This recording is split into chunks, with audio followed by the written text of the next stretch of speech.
We had a dinner party, and in the course of the discussion, a good friend commented that he could identify my work anywhere, even if it was a cow. A challenge had been made. I said that I would do 20 cows, 20 different styles, and we'd have a show and we'd sell it and send everything to charity.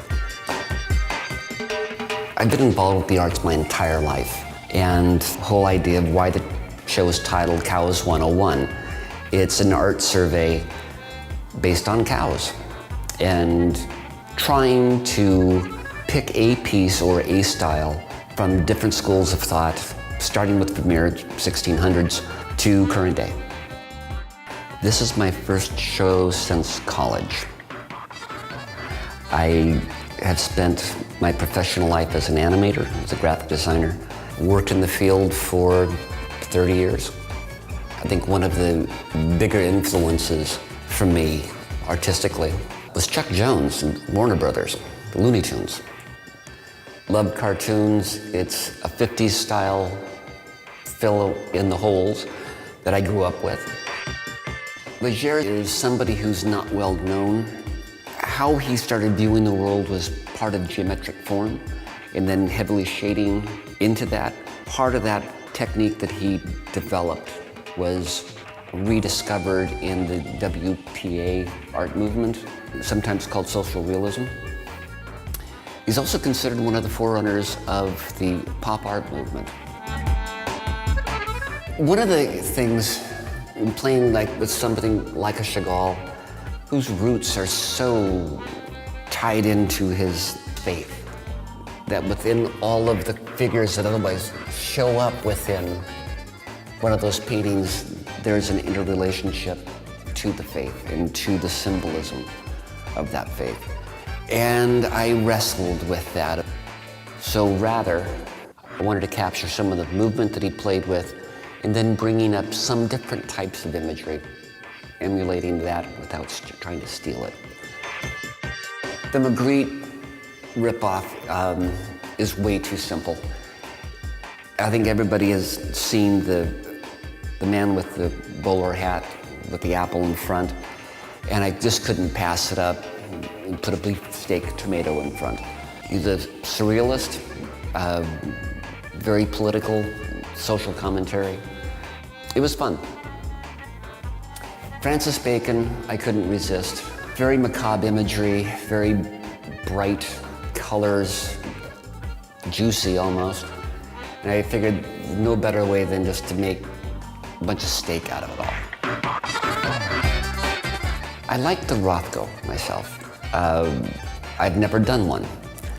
And Rothko, as part of the abstract movement in the 50s, is known for his use of color, composition.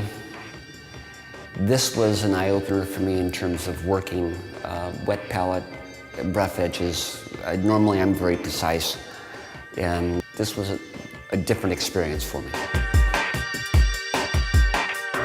Bresson loved the photography of what he did in those days, and I just couldn't help it. I happened to be in Paris, below the Utrecht steps in the lower section. Took a photo, got it to black and white, and then realized that, yeah, I could put that in there and make it match. It was a risk, but it worked, I think. Andrew Wyeth. As a child, I was familiar with the work of his father in C. Wyeth, the books of the day. Andrew's his son and took on a very realistic portrait of America. And Christina's World is one of those images that has been marked as being one of the most recognizable pieces in US history. Botero snuck up on me. It wasn't one that I had originally thought about doing, but it was one of those things I just couldn't pass up. A very political painter, normally does portraits of politicians of the day, turns them all into children, but with very fat heads and tiny eyes. And the frog is for Rod.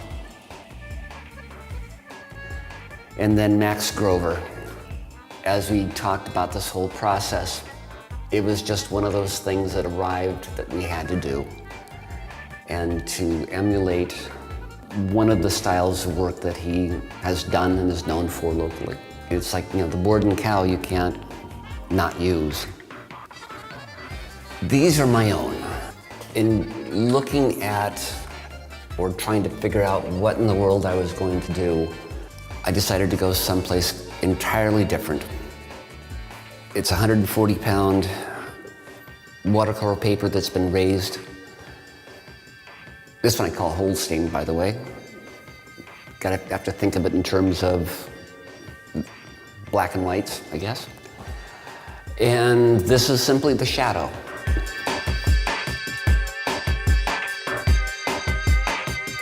None of this stuff is a forgery.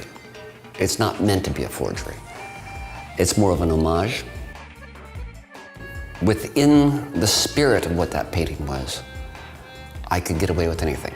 I didn't have to follow that path.